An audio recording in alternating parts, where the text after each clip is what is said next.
जय गुरु। जय गुरु सबको।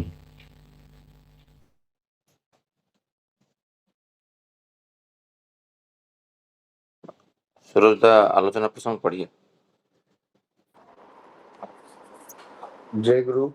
आलोचना प्रसंग पंचम खंड, পেজ 46, 47, 48। এরপর খেপুদা এসে সিসি ঠাকুরের সঙ্গে নিভৃতে কথা বলতে লাগলেন। অন্য সবাই इसके बाद खेपुदा आने पर सीसी ठाकुर जी के साथ निभृत में अकेले में कुछ बात बोलने लगे। बाकी सब कोई थोड़ा सा दूर हट गए। দুপুরে ঘুম থেকে উঠে সিসি ঠাকুর আবার এসে মাতৃমন্দিরের পিছন দিকে বসেছেন। दोपहर को नींद से जागने के बाद सीसी ठाकुर जी फिर से मातृमंदिर के पीछे आकर बैठे हैं। হরিপদদা সাহা তামাক, জল, সুপারি ইত্যাদি দিচ্ছেন। হরিপদ সাহা तंबाकू, पानी और सुपारी इत्यादि दे रहे हैं। काছে অল্প 2-4 জন আছেন। नजदीक में कुछ 2-4 जन खड़े हैं। आज खेपुदा, शरददा प्रमुख কয়েকজনের বাইরে যাওয়ার কথা। आज खेपुदा, शरददा ऐसे कुछ व्यक्ति का बाहर जाने का बात है। যারা যাবেন তাদের মধ্যে একজন কোনো রকমে কোনো কারণে একটু ক্ষুব্ধ হয়েছেন। इनमें से जो लोग जाएंगे उनमें से एक व्यक्ति कुछ कारण वजह से थोड़ा सा रुष्ट हुए हैं, ক্ষুব্ধ हुए हैं। সিসি ঠাকুর এই সংবাদ পেয়ে তাকে ডাকিয়ে বললেন, আমি যদি আপনাকে অমুকের অ্যাসিস্ট্যান্ট সহকারী করে দিই তাতেও আপনার মনে প্রশ্ন জাগবে কেন? सीसी ठाकुर ये संवाद पाकर उन्हें बुला लाए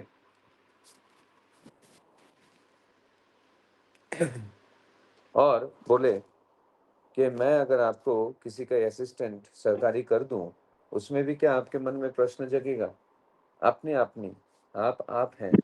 আপনার চলনা যতদিন ঠিক আছে ততদিন আপনার কৃতিত্ব ও মর্যাদা কোনো অবস্থায় লাঘব হবার নয়। आपना आपका चलना जितना दिन ठीक रहेगा उतना दिन आपका कृतित्व और मर्यादा किसी भी तरीके से कम नहीं होगा। সামান্য কারণে যদি মনে করেন যে আপনার মর্যাদার হানি হলো তাহলে সেটা কিন্তু আপনার খাতিরই লক্ষণ। अगर छोटे से किसी कारण के वजह से आपको ये प्रतीत होता है कि आपके मर्यादा में हानि हुआ है तो ये आपका कमी का लक्षण है। ধরলাম আপনার উপর লাখ ইনজাস্টিস অবিচার করা হয়েছে, তবু আমার সম্মতি নিয়ে যে জিনিস বেরিয়েছে সে সম্বন্ধে আপনার কথা থাকবে কেন? सोचिए, फर्ज कीजिए कि आपके ऊपर लाखों अविचार हुआ है, इनजस्टिस हुआ है, फिर भी मेरे सम्मति से ये चीज बाहर निकला है। इस संबंध में आपका कोई बात क्यों रहेगा? আমার সব নেবেন, অথচ আমি যদি হেগে ফেলি আমার বাহ্যটা কি সইতে পারবেন না? आप मेरा सब कुछ लेंगे, लेकिन अगर मैं टॉयलेट कर दूं तो क्या वो आप सहन करके नहीं लेंगे? তার জন্যই আমি পচে যাব और उसके लिए क्या मैं सड़ जाऊंगा? আমি কিনা দেখে শুনে কিছু করি? আমি কি मतलब ठाकुर जी कह रहे हैं कि मैं बिना देखे सोचे समझे कुछ करता हूँ क्या?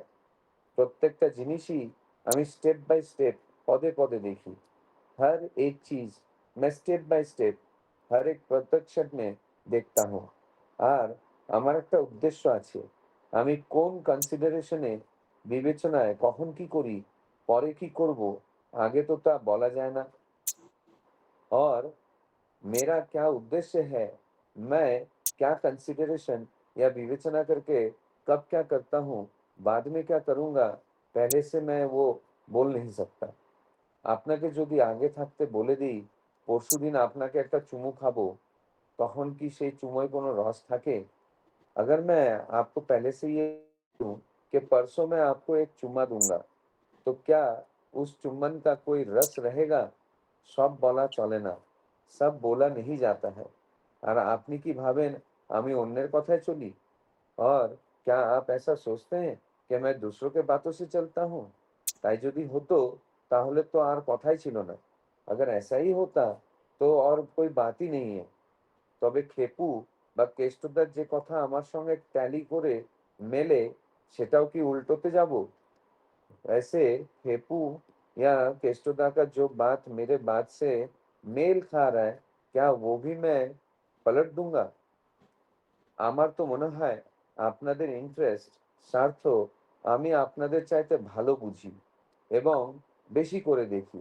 আপনারা যে আমার মাল, আমার জিনিস, আমার হাত-পা, मुझे ऐसा प्रतीत होता है कि आप लोगों का जो स्वार्थ है, मैं आप लोगों से ज़्यादा अच्छे से समझता हूँ और ज़्यादा करके देखता हूँ। आप लोग सभी मेरे सामान हैं, मेरे चीज़ हैं, मेरे हाथ-पैर हैं। এইটুকু কি আপনারা বোঝেন না? क्या इतना सा आप समझते नहीं हैं? दुखे আমার বুক ফেটে যায়।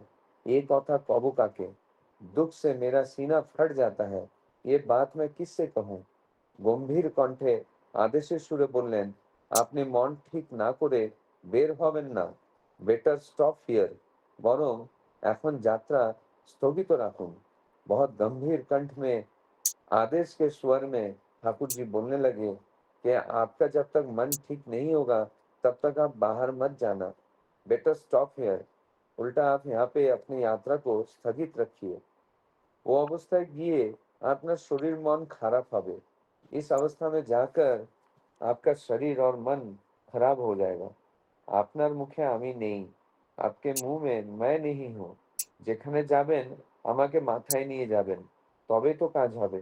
जहाँ पर भी आप जाएँगे मुझे आपके शरीर सिर पर रख कर जाएँगे। তবে तभी तो काम होगा।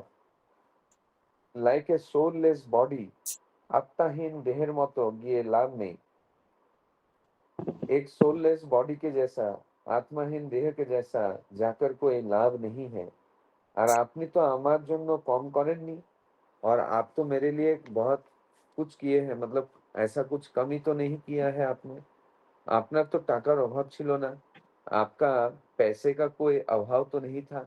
একমাত্র আমাকে চেয়ে তো এসেছেন। একমাত্র मुझे चाहकर ही तो आप आए हैं। তা না হলে কি এতদিন ধরে প্রত্যেকটা কাজ অমনভাবে করতে পারতেন? ये ना होने पर क्या इतना दिन से हर एक काम उस तरीके से कर पाते? আপনার তো অন্য কোনো ধান্দা নেই। आपका तो कोई और नहीं धंधा नहीं है। I am dearer to you than anything in the world. জগতের যেকোনো জিনিসের থেকে আমি আপনার কাছে প্রিয়তর। I am dearer to you than anything in the world.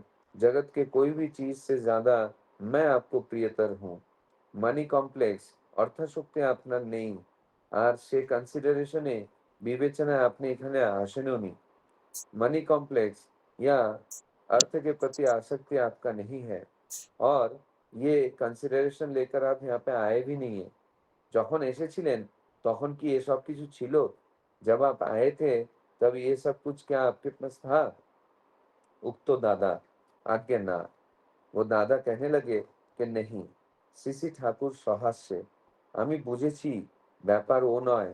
CC ঠাকুর हंसते हुए बोले कि मैं समझ चुका हूँ कि बात वो नहीं है। আপনার অভিমানে আঘাত লেগেছে। आपके स्वाभिमान पर ठेस पहुंचा है। কিন্তু অভিমানী হোক আর যাই হোক কোনো প্রবৃত্তিকে প্রশ্রয় দেবেন না। लेकिन स्वाभिमान हो या कुछ भी हो, कोई भी प्रवृत्ति को श्रेय नहीं देना चाहिए। যেকোনো একটা প্রবৃত্তিও অনিয়ন্ত্রিত থাকলে তাই মানুষকে বেহাল করে দিতে পারে। कोई भी एक प्रवृत्ति अगर अनियंत्रित रहता है वही मनुष्य को बेहाल कर देता है। अवस्थार मध्य ना पड़ले ता बोझा जाए ना। अवस्था में नहीं पड़ने पर वो समझ में नहीं आता है। खूब सावधान रहने के लिए ठाकुर जी यहाँ पे बोल रहे हैं इस प्रवृत्ति के हाथ से। এইবার ভালো করে ঝেড়ে দাঁড়ান। अब बहुत अच्छे से झाड़ कर खड़े हो जाइए। मेघ केटे যাক, বাদল छट जाए, আরো জ্বলজ্বলে হয়ে উঠুন और যজলমান হয়ে উঠেন आप। দাদাটির বেদনা বিহ্বল মুখখানি সত্যই মুহূর্তে उज्जवल হয়ে উঠল। उक्त जो दादा थे उनका जो वेदना पूर्ण जो चेहरा था वो सच में ही पल भर में उज्जवल हो उठा। दादाटी गौर हुए प्रणाम करलेन सीसी ठाकुर के। जो दादा थे वो नील डाउन होके ठाकुर जी को प्रणाम करने लगे। जय गुरु।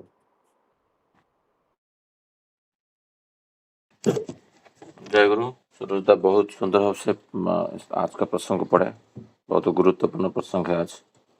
तो आज के प्रसंग में मैं सोमनाथ को बोलूँगा, थोड़ा आलोचना रखेंगे। विजय दा है, फिर वैशाली में आलोचना रखेंगे। थोड़ा सोमनाथ का स्टार्ट करिए। हाँ, जय गुरु। वंदे पुरुषोत्तम, वंदे पुरुषोत्तम, वंदे पुरुषोत्तम। आज का जो विषय वस्तु है, कल का सिलसिले में ठाकुर जी का साथ खेपुदा अकेला में एकांत में बात कर रहे थे, बाकी सब लोग हट गए। तो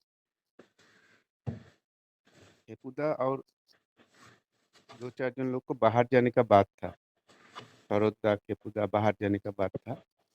तो तभी और भी कुछ दादा लोग जाएंगे साथ में। तो एक दादा का कुछ ग्रीवेंसेस था।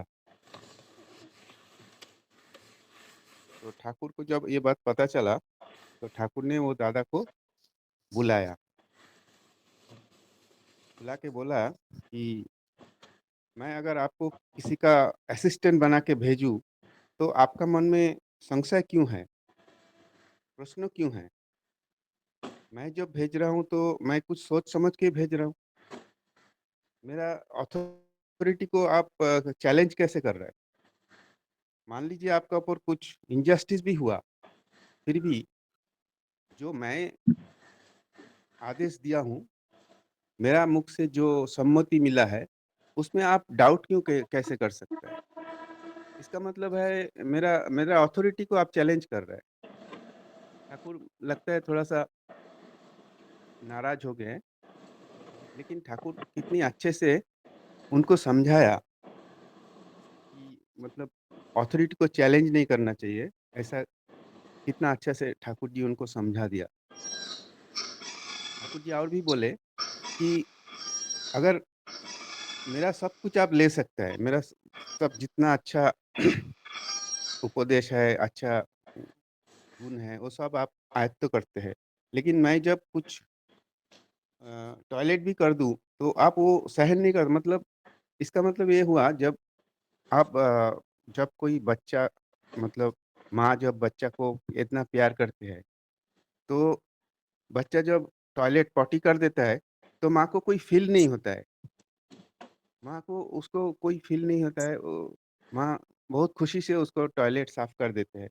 इसका मतलब प्यार से ही ये चीज़ आता है। जितना आप दूसरे को प्यार, या कोई मान लीजिए घर में कोई रिलेटिव या आपनजन का कुछ बीमारी हुआ है और वो कुछ कर रहा है, तो अगर हम उनको प्यार करें तो उनको वॉमिटिंग या टॉयलेट साफ करने में हमको कोई दिक्कत नहीं होगा, क्योंकि हम उनको इतना प्यार करते हैं, तो इसमें हमारा कोई परेशानी नहीं होता है। सिमिलरली इधर भी ठाकुर जी वही एग्जाम्पल दिए हैं। अगर मेरे को आप प्यार करते हैं तो मेरा हर बात आप मानेंगे, कोई क्वेश्चन नहीं करेंगे आप मेरे को। तो इसमें मेरा दुख पहुंचता है, बहुत दुख पहुंचता है। मैं सब काम कुछ सोच समझ के करता हूँ और स्टेप बाय स्टेप करता हूँ। और मैं क्या करूँगा, किस लिए करूँगा, ये मैं पहले से बता के नहीं करूँगा। बता के करूँगा तो उसका वैल्यू नहीं रहेगा। तो ऐसा करके ठाकुर जी उनको बहुत अच्छे से समझा दिया है। और ये भी बताया कि आप क्या समझते हैं कि मैं किसी का बात सुन के आपका आपका कोई किसी का बात में आके मैं कुछ डिसीजन लेता हूँ? ऐसा ऐसा कभी नहीं है। मैं जो करता हूँ, मैं सोच समझ के ही करता हूँ। अ मेरा कुछ काम करने के लिए मेरा को कुछ उद्देश्य रहता है, और वो उद्देश्य मैं पहले से डिस्क्लोज़ नहीं करना चाहता हूँ। अगर मैं सब कुछ पहले से ही बता दूँगा तो वो काम का महत्व खराब हो जाएगा, वो ठीक नहीं रहेगा। तो ऐसा करने के बाद उन्होंने ठाकुर जी ने बोला कि आप अभी आपका मन में बहुत ये है, ग्रीवेंसेस है, तो आप अभी मत जाइए, आप यात्रा मत कीजिए। जब तक आपका मन शांत ना हो जाए, आप कन्विंस ना हो जाए, तब आप मत जाइए। आप इधर ही रुकिए और जब आपका मन शांत होगा तभी आप जाना।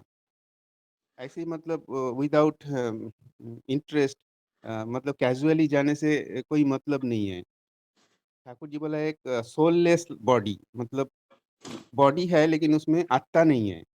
एक डेड बॉडी जैसा आप जाने से हाफ हार्टेडली कुछ काम करने से उसमें कोई फ़ायदा नहीं होता है।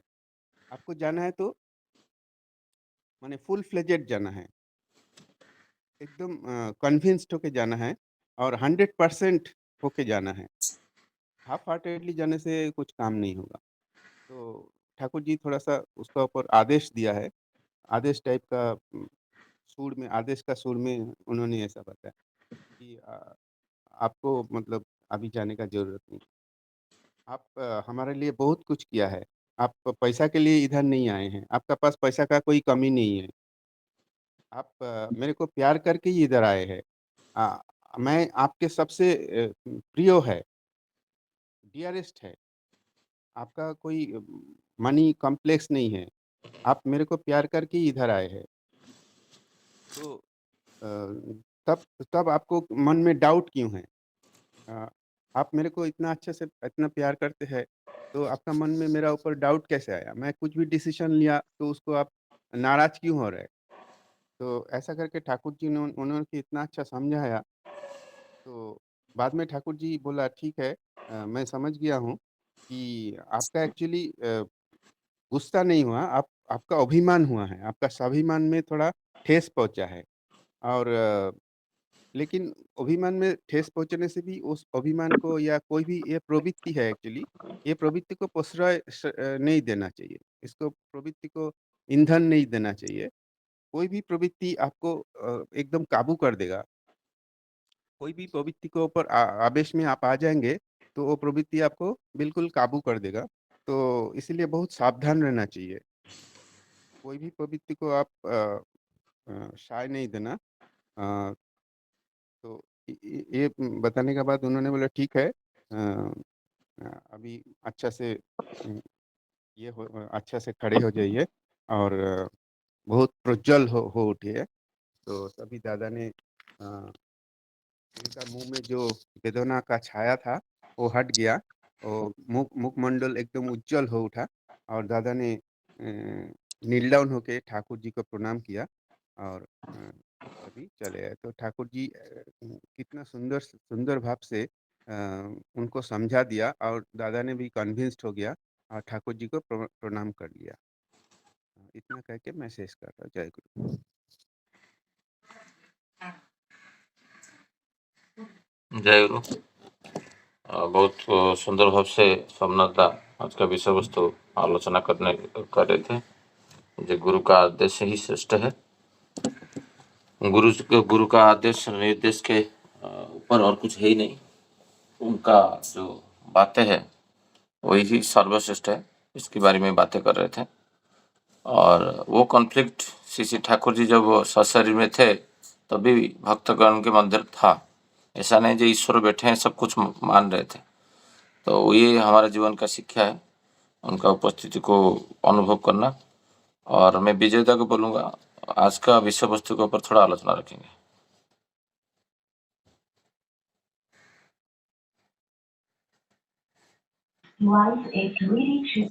बंदे पुरुषोत्तम बंदे पुरुषोत्तम बंदे पुरुषोत्तम। ठाकुर जी का जो है इस तरह की जो ठाकुर के बातचीत हुई है बहुत पहली बार मुझे सुनने को मिला है। और ठाकुर जी पहले तो बोलते थे कि ऐसा होना चाहिए, लेकिन अब स्ट्रिक्टली इसमें जो है ठाकुर जी बोल रहे हैं कि जो बोल रहे हैं उस पर विश्वास होना चाहिए लोगों को। उसमें जरा भी संदेह की जरूरत नहीं है। ठाकुर जी जो भी बोल रहे हैं बहुत सोच समझ के बोल रहे हैं। तो यहाँ पर जो है बहुत सारी घटना लोगों के साथ भी हुई है। ठाकुर जी बोले हैं, आचार्य देव भी बोलते हैं, आचार्य देव भी जो बोलते हैं वो होता ही है, उसमें संशय करने की कोई जरूरत नहीं है। अब संशय करेंगे तो प्रॉब्लम हो सकता है। कुछ संशय नहीं करना है, उनकी जो बातें हैं उनको जो है सर आंखों पर लेकर के जो है रहना है। अभी मैं गया था इस बार जो देवघर, तो वहाँ एक दादा गुरु भाई मिले,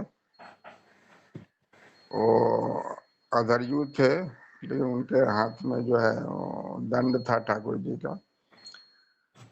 तो ऐसे बातचीत चालू होगी अनजाने में, फिर 2 घंटे बातचीत मेरे साथ चली। तो उसमें जो है वो अपने बेटे के बारे में बोल रहे थे कि जो वो उस जो वो जो मेडिकल फील्ड में थे और बेटे को भी मेडिकल फील्ड में ही सोचते थे कि वो पढ़ाई करे, है ना। तो बेटा यंग है, तो जो है वो अविंदा के संसर्ग में रहते हैं, है ना। तो अविंदा ने उनको पहले बोला कि जो आप जो है इंग्लिश की पढ़ाई करो, इंग्लिश में मास्टर डिग्री करो। अब जो है इनके फादर जो थे बोले थे हम तो मेडिकल लाइन में सोच रहे थे, मैंने अपने मन में सोच रहे थे। तो फिर कुछ दिनों के बाद जो है फिर उनका बेटा अविंदा से मिले, तो फिर बोलते वो चेंज किए, बोले नहीं तुम जो है मेडिकल की पढ़ाई करो, है ना। तो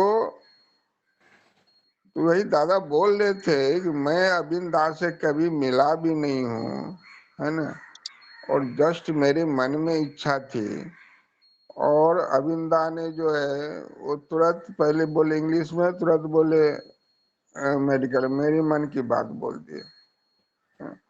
तो कहने का मतलब ऐसा है कि ठाकुर जी जो भी बोल रहे हैं, जो भी दिशा निर्देश जो भी दे रहे हैं, उनको जो है फॉलो करना है ना।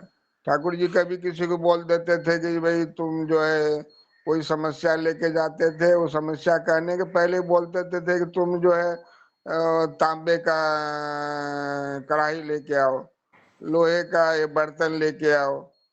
ठाकुर जी बोल देते, समस्या कहने के पहले, समस्या पुट करने के पहले बोलते थे तुम तरह तरी जो है ये लेके आओ, तो लोग निकल जाते थे ठाकुर जी की इच्छा पूर्ण करने के, और वो पूरा करते थे, और उनकी समस्या जो है उनका समाधान हो जाता था, और जिस समस्या में फंसे उससे निकल जाते थे वो। तो इस तरह से जो ठाकुर जी पे जो शंका करना कि अरे ठाकुर जी ऐसा कैसे बोल दिए, है ना, तो इस तरह से जो है ठाकुर जी पर विश्वास की जरूरत है। जब तक आपका पूर्ण सरेंडर नहीं होगा, 100% सरेंडर होना चाहिए ठाकुर जी के प्रति, है ना, कि और विश्वास होना कि जो वो कर रहे हैं वो हमारे अच्छे के लिए कर रहे हैं, जो हमारे साथ हो रहा है हमारे अच्छे के लिए हो रहा है। हमें विश्वास लेके चलना है ठाकुर जी को, तो उसी में हमारा जो है उद्देश्य फुलफिल होता है। तो दादा मुझे यही समझ में आ रहा है। जय गुरु।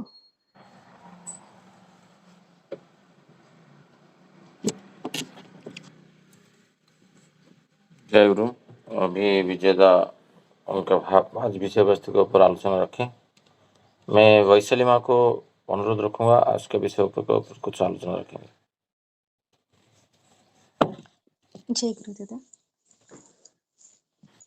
वंदे पुरुषोत्तमम, वंदे पुरुषोत्तमम, वंदे पुरुषोत्तमम।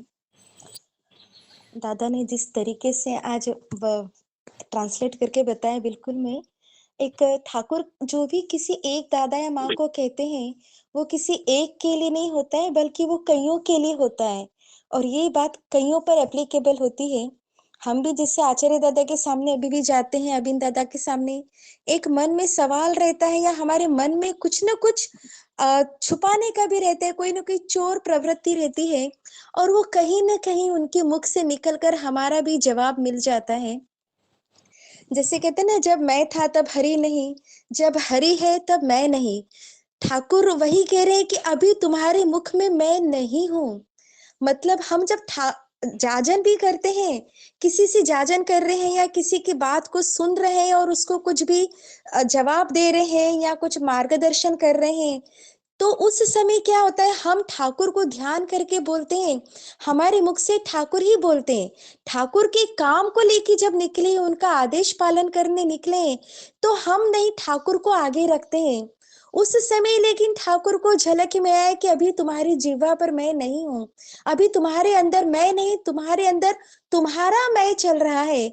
इसलिए ठाकुर रोके तो ये देखिए, क्योंकि उन्हें पता चला कि ये व्यक्ति को ठाकुर किसी को आहत नहीं करते, लेकिन कभी कभी किसी को झाड़ भी देते हैं। सिपाही दादी कभी कभी बहुत बुरी तरह से झाड़ देते हैं। उसके पीछे भी कोई न कोई हमारा जो शैतान हम पर हावी होता है, वो शैतान मेरा अभिमान भी हो सकता है, मेरा कोई भी गर्व हो सकता है। ठाकुर के अलावा कोई भी अभिमान हम पर हावी होता है, तो उसको उतारने का ठाकुर का अलग अलग रास्ता है। और ठाकुर पर वही पूरी तरह सरेंडर करना, जब पूरी तरह विश्वास करेंगे कि जो भी हो रहा है मेरे साथ अमंगल भी हो रहा है। जैसे पांडवों को वनवास में मिला, ने स्वीकार करा, ये भी चलो कृष्ण आपकी इच्छा है। ठाकुर के आगे हम लोग कई बार रखते हैं। एक बार एक दादा, आचार्य दादा से ही जब एक बार पूछे थे कि उनका एक बेटा बहुत बीमार था, तो आचार्य दादा बोले कि आप ठाकुर को प्रणाम करके बस ये बोलिए, ठाकुर जैसी आपकी इच्छा हो। ये मत कहो कि उससे बचा लो, उसका अच्छा करो, नहीं, कोई मंगल करना भी नहीं, ठाकुर आपकी इच्छा ही मंगल है। हो सकता है मेरी मृत्यु में ही मेरा मंगल हो, ये मैं नहीं जानती, लेकिन ठाकुर तो बचाने आए हैं। उस समय क्या परिस्थिति, कई सारी बातें, जैसे हम लोग देखते हैं अपने बच्चा भी कई बार कुछ पूछता है, कई सारी बातों को हम उसको क्लेरिफाई नहीं कर पाते हैं, क्योंकि अभी उसकी उम्र के हिसाब से वो बातें समझ नहीं पाएगा। हमें लगता है हमारी उम्र बहुत होगी, लेकिन उम्र के हिसाब से ज्ञान नहीं प्राप्त होता है। ठाकुर जानते हैं कि कल जो होने वाला है मैं अभी बताऊंगा, वो चीज वाकई में हमें समझ भी नहीं आएगी और वो नियति को बदल नहीं सकते, लेकिन हाँ उसको निर्माण जरूर कर सकते हैं, पुनः निर्माण कर सकते हैं। लेकिन उसको बदलने के लिए वो तो खुद विधाता है, बदल सकते हैं, लेकिन वो मेरे कर्म को बदल सकते हैं जिससे उसका फल बदल जाए, लेकिन बिना कर्म के फल को बदल नहीं सकते। तो कल क्या होने वाला है या कल क्या हो चुका है, हमारी बुद्धि उस लेवल की नहीं है कि हम समझ सके। जो भी हमारे साथ होता है हमारा ही कर्म का फल है। लेकिन यदि मुझे कोई बताएगा, अभी मैं बहुत दुखी हूँ, ठाकुर के आगे रोते हैं, ठाकुर यदि बता देंगे कि तूने उसका ऐसा करके आया, उसका फल है, हम विश्वास भी नहीं करेंगे और स्वीकार भी नहीं करेंगे। बोल के मतलब नहीं होता है। तो हमारा लेवल उस लेवल पे नहीं है कि हम उनकी बातों को समझे, लेकिन हम अपने आप को उनको पूरी तरह समर्पित करें, उनकी बातों को लेकर चले, उनका जो भी आदेश है वो ही मेरे लिए सर्वोपरि है, वही मेरे लिए मंगल है। जब इस भाव से स्वीकार करेंगे, क्या करना नहीं करना, लेकिन उसको उनकी इच्छा के अनुसार मानकर स्वीकार करके उस पे अमल करना, वो बात होती। ठाकुर तो भाव ही देखते हैं कि हमारा एटीट्यूड क्या है, मैं उनको प्यार करती हूँ। ठाकुर उनको भी कितने अच्छे से बता रहे हैं कि देखो तुम यहाँ किस लिए आए हो, सब कुछ है, लेकिन ठाकुर के पास जाकर यदि मेरा मैं नहीं गया तो उसमें हरि को प्रवेश कैसे दे पाएंगे। उस मैं को भी कितने प्यार से ठाकुर हटाए हैं कि इतना तो भरोसा है, इतना तो विश्वास करो कि मैं तुम्हें बहुत प्यार करता हूँ। ये नहीं कह रही तू मुझे प्यार करता है, लेकिन मैं तुम्हें बहुत प्यार करता हूँ। ये विश्वास यदि होगा तो तुम्हारे मन में ये सवाल ही नहीं आएगा कि मैंने तुम्हें उसका नीचे क्यों उसको नियुक्त किया, उसका पालन करने के लिए क्यों नियुक्त किया। कई बार होता है ना ऐसा, मतलब कुछ भी बात सब कुछ आपके ऊपर डाल दे वही आपका अच्छा नहीं है। बड़ा वो है जो अपने से छोटे को भी बड़ा करके दिखाए। जब ये भाव आएगा तब तुम कितने बड़े हो जाओगे। और ठाकुर की इच्छा को मान के चले। जैसे एक बार और था, एक माँ भी ठाकुर के आगे आई थी। तो ठाकुर ने उनसे कुछ संग्रह करने को बोला, मांग के लाने को, अर्घ्य संग्रह करने को बोले। तो वो माँ बोली कि मैं कैसे मांगू, मतलब बहुत शर्म आएगा। ठाकुर बोले तुम अपने लिए नहीं मेरे लिए मांग रही हो, और तुम क्या हो। बहुत बुरी तरह से ठाकुर उनको कुछ शब्द बोले थे, एकदम फटकार के बोले थे। और बिल्कुल उनका जो अभिमान था कि सामने वाले के आगे तुम ठाकुर के लिए यदि कुछ मांग रहे हो, उसमें तुम्हें शर्म आ रही, मतलब तुम्हारा मैं, तुम्हारा ईगो, मेरे और उनके बीच में ईगो आ रहा है। जब तक कि तुम्हारा मैं अभी ठाकुर जो अर्घ्य कलेक्शन के लिए या जो भी कार्य, ऐसा नहीं कि ठाकुर के काम के लिए पैसों की कोई कमी है, कोई कमी नहीं है, लेकिन और कोई एक ही व्यक्ति भी वो कर सकता है, लेकिन नहीं, ठाकुर क्यों 10-10 रुपया करो, लेकिन सबसे मांग के लेके आओ। अब इसमें भी ठाकुर की कितनी बड़ी मतलब मंगल कामना है सबके लिए। जो दीक्षा लिया है, जो नहीं भी लिया है, वो इष्ट के कार्य के लिए 1 रुपया भी देता है, उस 1 रुपये से ठाकुर उसका कितना अमंगल हर लेते हैं। हमारे मांगने से भी मेरा भी मंगल हो, जिससे मांगा है उसका भी हो, ये भाव के साथ ठाकुर कार्य करवाते हैं। लेकिन हम उस कार्य की, उनकी जो आकांक्षा है वो समझ ही नहीं पाते हैं। और बस मेरा ईगो, अरे मैं मांगूंगा तो कैसा लगेगा, ये बात एक बार और एक दादा बताए थे। देखिए, ठाकुर के कार्य के लिए आपने कुछ दिया वो बड़ी बात नहीं है, आपने किसी से मांग के लेकर दिया वो बड़ी बात है। देने में मेरा अभिमान नहीं जाता और बढ़ जाता है, लेकिन मांगने से मेरा अभिमान कम होता है। मैं सक्षम हूँ, 1000 दे सकती हूँ, लेकिन मेरी क्षमता तब बढ़ेगी जब मैं घर घर जाकर लोगों से 10-10 रुपया, 100-100 रुपया 10 घर से इकट्ठा करके 1000 लाई और वो दिया। 10 लोगों से मैंने ठाकुर का नाम तो लिया, चाहे उसने सुना, अनसुना करा, आदर किया, निरादर किया, लेकिन मैं ठाकुर के लिए उसका दरवाजा बजाकर उससे कुछ बातें की, ये मेरा भी अमंगल कटेगा, सामने वाले का भी कटेगा। वो चाहे ठाकुर को 4 बातें भी सुनाएगा, उसमें भी उसका मंगल है। वो मरा मरा कह के भी राम तो निकला उसके मुख से, ठाकुर का मुख तो उसकी जो जिह्वा पे आया। ठाकुर ये नहीं कहते क्या किया, लेकिन बस उनके आदेश को हम मान के चले। वो जो भी कहे हैं मुझसे, एक दादा से ठाकुर बोले थे अपने मुख से कुत्ते की हड्डी उठा के उसे वहां फेंक के आओ। अब कोई होता तो हाथ भी नहीं लगाते, हम लोग तो कहते अरे मैं स्वस्थ नहीं हूं, मैं क्यों हाथ लगाऊं, लेकिन उन्होंने कुछ नहीं सोचा कि लोग क्या देखेंगे, मैं कैसा लगूंगा, झुक के मुंह से उठाऊं, कुछ भी उनके मन में ये नहीं आया। बस ठाकुर जो बोले उसके आगे अपनी बुद्धि एक तरफ, ठाकुर का आदेश सर्वोपरि, और उन्होंने अपने मुख से उठाकर उसको फेंक के आए। अब इसके पीछे भी ठाकुर तो कारण पुरुष है। ये हमारे मन में ये सारा आलोचना सुनने का अर्थ यही है कि हमारे मन में, जैसे अर्जुन के मन में इतने सवाल थे, कृष्ण ने दुर्योधन को इतना क्लेरिफाई नहीं किया, लेकिन अर्जुन को किया। क्यों? क्योंकि दुर्योधन को समझाने से भी समझ नहीं आता, लेकिन अर्जुन को महाभारत का युद्ध को विराम, मतलब पॉज करके उन्हें 18 मिनट में कितना कुछ पूरा सुनाया। ये सारा उसे विश्वास है अर्जुन को कृष्ण पर, फिर भी उसकी बुद्धि का जो थोड़ा सा आगे आ रहा है, उसको साफ करने के लिए वो दादा भी ठाकुर के पास आए, सब तरह से सक्षम है, लेकिन फिर भी उनका जो एक ईगो बीच में आ रहा है, जब तक वो ईगो नहीं हटेगा, ठाकुर तुम्हारे ऊपर, तुम्हारे शरीर में भी ठाकुर को श्री विग्रह बनाना है, अपने जीवा में भी ठाकुर का ही नाम हो, सिर्फ करनी नहीं, सोच में भी मेरे ठाकुर ही सोच में आए। वो कैसा सोचते हैं वो सोचकर हम सोचें, वो सोचकर निर्णय ले, वो सोचकर हम स्वीकार करें, और वही सोचकर अस्वीकार करें, तभी हर बात में हमारे ठाकुर हो। कहीं भी जाते आचार्य दादा के आगे, ठाकुर के आगे नाम करने से ठाकुर एक आईना है ना, रिफ्लेक्ट होता है। जिससे अभी दादा बता रहे थे, अभी दादा के आगे आप हम आचार्य दादा के आगे भी बैठते हैं, हम जो सोच रहे हैं वही जवाब मिलता है। क्यों? वो मेरा आईना है, हर किसी का आईना है। जो जिस भाव से उनके आगे जाता है उनको वो वही देते हैं। जो सिर्फ धन के लोभ में जाता है उसको धन भी देते हैं, ठाकुर वो भी दिए हैं। किसी को बस मेरा बेटा डॉक्टर बन जाए वही भाव है, ठाकुर वो भी दिए।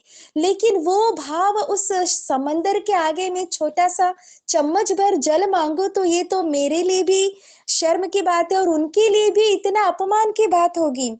उनके आगे सबसे बड़ी इच्छा कि ठाकुर आपकी इच्छा मेरे माध्यम से पूरी हो, ये कितनी बड़ी बात है। इस मंगल कार्य में मेरा सहभागिता हो पाए, ये कितनी बड़ी बात होगी। ये भाव लेकर के हम जाएंगे। हमारी क्षमता उन्हीं से होती है। कुछ भी आज हम कर पाएंगे या कर पा रहे हैं, ये मात्र उनकी इच्छा से ही होता है। हम सोचते हैं कि मैंने किया, लेकिन यही बात को वो कई बार सफा करके दिखाते हैं। जैसे एक बार अर्जुन को भी ऐसा अहंकार हो गया था कि मैं सारे युद्ध लड़ पा रहा हूं, मेरे तीरों में इतनी ताकत है, अकेला एक सेना के बराबर हूं। लेकिन जब कृष्ण ने समाधि ले लिया था, उसके बाद उन्होंने कहा था जाकर के सारी रानियां और मेरे जो प्रियचर है, मेरे जो भरोसेमंद जो भी हैं, उन सबको तुम यहाँ ला करके सुरक्षित कर लो, क्योंकि बहुत जल्दी मेरे नहीं रहने पर आक्रमण हो सकता है। अर्जुन गए, उनको तो वही भाव था कि मैं इतना सक्षम हूँ, पूरा युद्ध में जीत लिया हूँ, ये सब वो सब। लेकिन जब कृष्ण चले गए, वो नहीं रहे देह अवस्था में, अर्जुन उनके आज्ञा पालन करने निकले, लेकिन जब आ रहे थे तो देखा कि उनके तीर चला रहे लोगों ने आसपास से अटैक करना शुरू किया, सबको लेकर के वो आने लगे। लेकिन उनके तीर में वो तीर की ताकत ही नहीं लग रही, वो चला रहे लेकिन वो एक तीर से 1000 तीर निकलते थे, वो नहीं निकल रहे। वो कुछ ही लोगों को संभाल पाए, गिने चुने 150 लोगों को भी वो सुरक्षित अपने महल तक ला नहीं पाए। तब उन्हें एहसास हुआ कि मैं क्या हूँ, बिना कृष्ण के मैं कुछ नहीं। तो हमें लगता है कि मैं कर रहा हूं, लेकिन ये मैं के अंदर जब मैं रहता है तो कुछ भी नहीं, सिर्फ शरीर है। जब मैं के अंदर वो शरीर में ठाकुर का नाम होता है, वही आत्मा के साथ ऊर्जा प्रवाह करता है, तब मेरा नाम है, मेरा वही सब कुछ है। और उसमें ठाकुर को स्थान दिया है, उन्हीं को आगे रखकर हम हर कार्य करेंगे तभी होगा। ठाकुर इसीलिए उन्हें रोक दी कि अभी तू करने जा रहा है, तू करके नहीं कर पाएंगे, ये बोलने से उनको आहत होगा। लेकिन जब ठाकुर को लेके चलेंगे, वो कार्य, उनका कार्य हमारे माध्यम से वही पूरा कराएंगे। और जब वो मैं हटेगा तभी वो कार्य करना सार्थक होगा। जय गुरु दादा।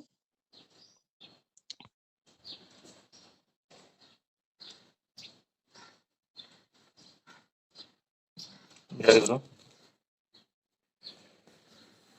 वैशालीमा बहुत सुंदर भाव से आज का आलोचना विषय वस्तु को और अभी रखे।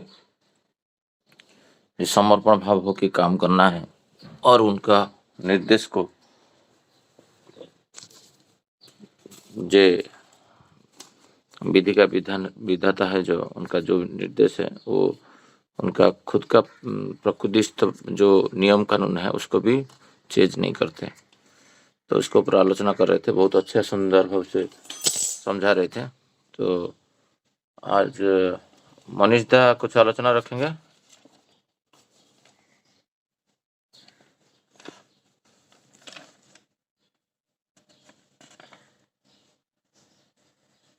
मनीष दा,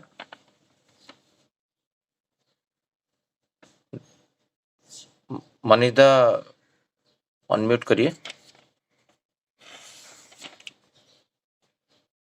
पंकज दा है, पंकज मिश्रा दा कुछ आलोचना रखना चाहते हैं। जय गुरु दादा। जय गुरु। आवाज आ रही है दादा? हाँ, आवाज आ रहा है, क्लियर आ रहा है। जैसा कि वैशाली माँ और दादा लोग सब अच्छे से बताए कि अहंकार के सामने हम अगर हैं, अहंकार को लेके चलते हैं, ये भी एक खड रिपु में एक रिपु है, तो हमारे जो सरेंडर होके जो कंसंट्रेट होके हम चलते हैं ठाकुर जी के प्रति, तो वो जो हमको आदेश दे रहे हैं उसमें भी हमारा अहंकार सामने आ रहा है। तो इसका मतलब ठाकुर जी को हमेशा तो प्रेम तो सब करते हैं, ठाकुर जी को, ठाकुर जी हमेशा सबके परम प्रेम में है।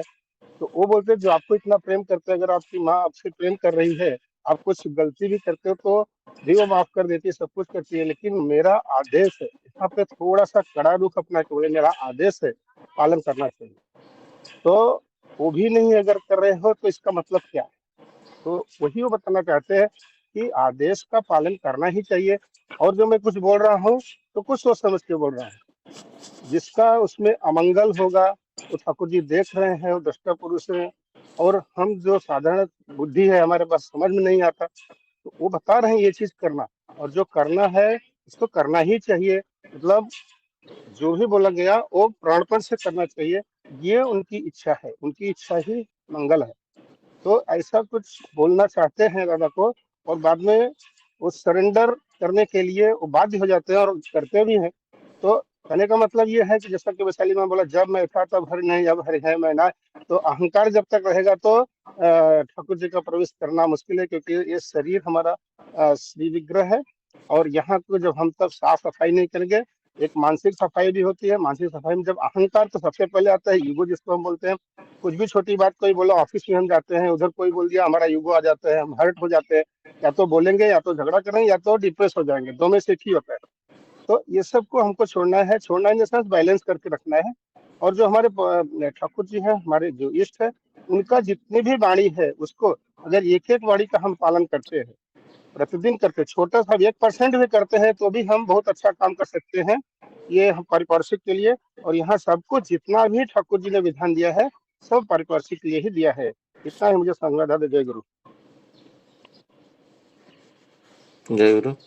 और दादा माँ लोग है, कोई आलोचना रखना चाहते हैं? दिनेश भाई कुछ आलोचना रखेंगे क्या आप समझे?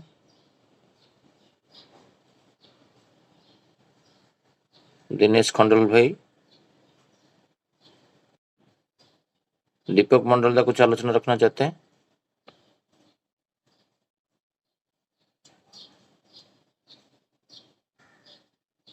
नहीं दादा, आप बोलिए। मनीष दा, आवाज आ रहा है आपका? कुछ आलोचना रखना चाहते हैं कि बाहर है? शशिकांत भाई, एक्चुअली मैं प्रार्थना के लिए जा रहा हूँ मंदिर। ठीक है, ठीक है, ओके। बस दिन। जय गुरु। आज तो सारे दादा लोग और माँ वैशाली माँ बहुत सुंदर भाव से आलोचना रखें। यहाँ पर आप देखोगे जो मुझे समझ में आता है, इससे हम क्या सीखते हैं? जो भी हम लोग कार्य करते हैं वो कार्य को बहुत हृदय से तो करना चाहिए, प्रेम से करना चाहिए, इंटरेस्ट लेके, जो सोमनाथ दा एक्सप्लेन कर रहे थे। कोई कार्य जो भी आजकल बच्चे देखे होंगे, आपको पता नहीं आपका बच्चे डिप्रेशन में है कि नहीं, आप बता नहीं पाओगे क्योंकि वो घर पे जो स्टेट में रहते हैं वो कार्य क्षेत्र में वो स्टेट में नहीं रहते, कि वो शिक्षा क्षेत्र में जो कॉलेज में वो स्टेट में नहीं रहते। क्योंकि ये बोल रहा हूँ, अभी कुछ दिन पहले का एक घटना है। तो मुझे एक व्यक्ति मुझे बोले, मेरा बेटी को थोड़ा शशिदा तुम काउंसलिंग करो। मिल क्या हुआ ना, वो IIM पास आउट किए हैं, बट उनको सब्जेक्टिव जॉब नहीं मिला है। जो सब्जेक्ट में वो IIM किए हैं वो सब्जेक्ट रिलेटेड उनको जॉब नहीं मिला, इसलिए वो ऑलवेज एक डिप्रेशन मोड में रहते हैं, चिड़चिड़ापन रहते हैं। अर्ली स्टेज ऑफ जॉब मतलब कितना, ओनली बाई 25 साल 27 साल का लड़की वो डिप्रेशन में है। बावजूद क्या उनके पास हाईएस्ट स्तर का शिक्षागत योग्यता होने बावजूद उनको कैंपस में डायरेक्ट 27 साल में भी 18 लाख पैकेज में ज्वाइनिंग करने बावजूद भी डिप्रेशन में है। श्री ठाकुर जी यहाँ पर बोल रहे हैं जे सोललेस बॉडी, खाली जे इष्ट मतलब वो जो ठाकुर ठाकुर कर रहा है वही है, वो बात नहीं। इष्ट सब कुछ है, मतलब मंगल के पथ में जाना। वो कर्म क्षेत्र में वो रुचि नहीं रखता है, तो रुचि, श्रद्धा वो कॉन्सेप्चुअली क्लियर नहीं है। तो मुझे 2.5 घंटा लगा एक लड़की को काउंसलिंग करने में। उसको कोल्ड ड्रिंक्स पिलाया, चॉकलेट खिलाया और एक-एक बात समझाया। मनुष्य जब दिगहरा होता है, तुम लोग को हायरिंग क्यों कंपनी किया है? जब कंपनी का जो चेयरमैन है उनका व्यवस्था अवस्थित हो जाए और तुम लोग उसको रक्षा करोगे, इसलिए इतना हाईली पेड दे रहे हैं और तुम खुद को बचा नहीं पा रहे हो, दिमाग खराब करके बैठे हो। दूसरे को क्या बचाओगे? मैं होता तो तुमको नौकरी से निकाल देता। उसका दिमाग फट गया पूरा। जगह आई एम स्टूडेंट को मैं बोल रहा हूँ, मैं तुमको निकाल दूंगा कंपनी से, इतना रैंक होल्डर हो गया। तो वही है जो खुद को, मनुष्य जब होता है हर जगह में सोल डालना है। ठाकुर जी यहाँ पर बोल रहे हैं हृदय दो, तो हटने का कोई सवाल नहीं रहेगा। और उनका जो आज्ञा है सर्वोपरि है। बट श्री ठाकुर यहाँ पर जो कुछ बोल रहे हैं, यहाँ पर एग्जाम्पल दिए हैं, what is the objective goal of the life. वो जो व्यक्ति है उसको ये वाक्य बोल रहे हैं, दूसरों को नहीं बोलेंगे, क्योंकि उसको वो जो आया था वो सब घर वर छोड़ के आया था। किसके लिए? ठाकुर जी की सेवा करने के लिए। और वो कैसे सेवा कर रहे हैं? ठाकुर जी का वाक्य बिना। ठाकुर जी वही उसको समझा रहे हैं, सबको नहीं समझा रहे, वो व्यक्ति को समझा रहे, क्योंकि वो व्यक्ति का मनी कॉम्प्लेक्स नहीं था। That is the important thing, जो मैं किसके लिए आया हूँ। बहुत लोग आते हैं जो मेरा किसी LIC का बिजनेस चलेगा तो मंदिर में रहने से। मैं देखा हूँ भुवनेश्वर मंदिर में एक व्यक्ति था, दिन रात LIC करता था, कभी भी ठाकुर नहीं किया जीवन में। तो वहाँ पर आचार्य देव उसको उसका बिजनेस वृद्धि तक देंगे, जो भी चाहिए वो दे देंगे। वो आत्मोन्नयन के लिए और सर्वोपरि ईश्वर प्राप्ति के लिए उसके तो कोई उद्देश्य नहीं है। श्री ठाकुर इसको चेतावनी दे रहे, तुम इधर क्यों आए थे? तुम्हारा अंदर कोई वांटिंग नहीं था, भूख नहीं था जब मैं अर्थ उपार्जन करूँ इधर आके। मनी कॉम्प्लेक्स नहीं था वो व्यक्ति के पास। श्री ठाकुर जी बोल रहे हैं I am dear to you than anything in the world. इधर जो शब्द है आप देखोगे, क्योंकि बंगाली में जब होता है थोड़ा बहुत सारा लोग को हिचपिच होता है आलोचना करने में, मुझे समझ में आ रहा है। यही बात हिंदी में होता तो बहुत सारा लोग आगे आके आलोचना करते हैं। तो बंगाली इष्ट भाषा है, हमारा इष्ट जो है सारे बंगाली में 99% जो लिटरेचर है वो बंगाली में। तो द मैसेज को छोड़ के मैक्सिमम ही बंगाली है। तो सबका प्रयास होना चाहिए वो श्रद्धा के साथ वो भाषा सीखने के लिए।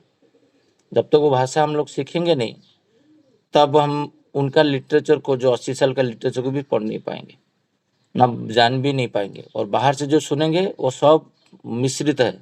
जो भी आप आज का डेट में सत्संग में सुन रहे हो, इसमें 80% मिश्रित है।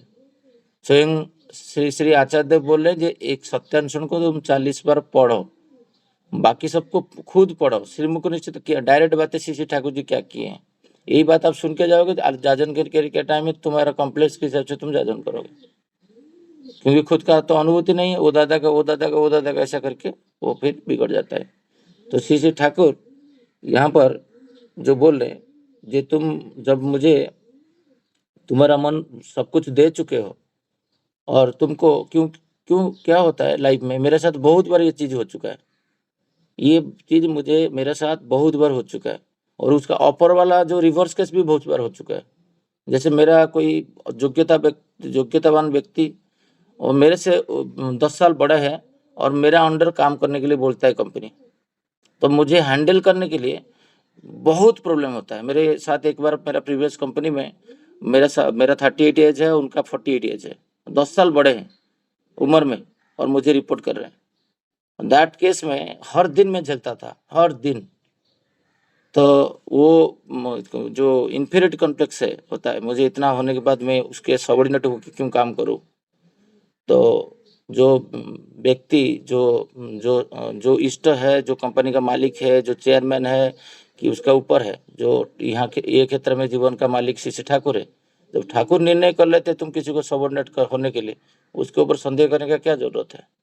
उसी में कुछ ना कुछ तुम्हारा इम्प्रूवमेंट करने के लिए तुमको सबॉर्डिनेट बनाए वो क्षेत्र में। तो आज का विषय वस्तु को यहीं पे मैं विराम देता हूँ। प्रार्थना का समय अभी होने वाला है। सबको मेरा आंतरिक जय गुरु। वंदे पुरुषोत्तमम, वंदे पुरुषोत्तमम, वंदे पुरुषोत्तमम। जय गुरु दादा, जय गुरु। सबको जय गुरु। सबको जय गुरु। जय गुरु सभी दादा। जय गुरु दादा, जय गुरु।